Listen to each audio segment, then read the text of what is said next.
നമുക്ക് പറഞ്ഞതുകൊണ്ട് മലയാളിയുടെ പദസമ്പത്തിൽ കയറിയിട്ട് കുറെ ഇംഗ്ലീഷ് വാക്കുകളുണ്ട്. സെൻസിബിലിറ്റി അല്ലെങ്കിൽ quiet becoming an officer, bloody romantic ഒക്കെ. അപ്പോൾ പാട്രിയറ്റ് ഇറങ്ങിയതിനു ശേഷം ആളുകൾ സോഷ്യൽ ഇവാലുവേറ്ററിനെ പറ്റിയിട്ടും പെരിസ്കോപ്പിനെ പറ്റിയിട്ടും സോഷ്യൽ സ്കോറിനെ പറ്റിയിട്ടൊക്കെ അന്വേഷിക്കുന്നു, അറിയാൻ ആഗ്രഹിക്കുന്നു. പാട്രിയറ്റ് കണ്ടാലും അവർക്കുള്ള ഒരു take away as an information social സ്കോറും സോഷ്യൽ ഇവാലുവേറ്ററും പെരിസ്കോപ്പും ഒക്കെ ആയിരിക്കുമോ? അതെ. ഒന്ന് വിപുലീകരിക്കും. വിശദീകരിക്കാൻ ആണ് സിനിമ.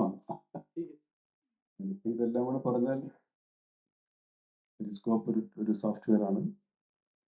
സോഷ്യൽ ഇവാലുവേഷൻ എന്ന് പറയുന്ന സോഷ്യൽ ഇവാലുവേഷൻ എന്ന് പറഞ്ഞാൽ സോഷ്യൽ ഇവാലുവേഷൻ.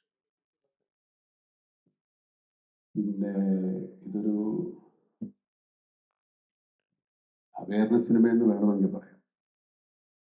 നമ്മൾ അറിഞ്ഞോ അറിയാതെയോ ഒക്കെ നമ്മൾ ഈ ടെക്നോളജിയുടെ ആധിക്യമോ അല്ലെങ്കിൽ അവരുടെ ഒരു അപ്രമാദിത്യം കൊണ്ടോ ഒക്കെ നമ്മൾ സാധാരണക്കാർ വിട്ടുപോകുന്ന ഒരുപാട് അപകടങ്ങളുണ്ട്. പലതും നമ്മൾ കണ്ടതാണ്, നമ്മൾ അനുഭവിച്ചാണ്. പലതും നമ്മളെ കൊടുക്കാൻ കാത്തിരിക്കുന്നു. അതിനെക്കുറിച്ചൊന്നും നിങ്ങളെ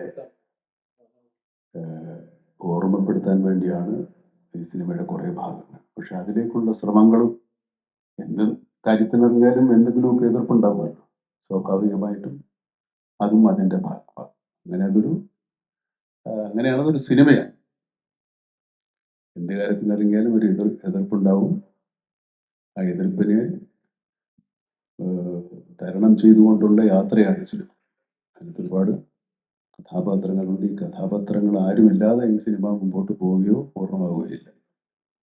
അതുകൊണ്ടാണ് ഇത്രയും ഈ കാണുന്നവരെക്കാൾ അത്രയും കൂടെ നമ്മൾ കാണാത്തവരുണ്ട്, ഇവിടെ ഇല്ലാത്തവരുണ്ട്. ഇതാണ് സിനിമയുടെ ഒരു ആമുഖം. അതിനപ്പുറത്തേക്ക് സിനിമ നിങ്ങളുടെ ഭാഷയിൽ പറഞ്ഞാൽ സ്പോയിലറായി പോകും. സ്പോയിലർ ആകാതെ ഞങ്ങളെ കൊണ്ട് എന്തെങ്കിലുമൊക്കെ പറയിപ്പിക്കാൻ പറ്റിയാൽ വളരെ സന്തോഷം. ഇല്ലെങ്കിൽ നമുക്ക് എല്ലാവരും കൂടെ ഇത് കണ്ടു കേട്ട് ഇവിടെ നിന്ന് പിരിയാം.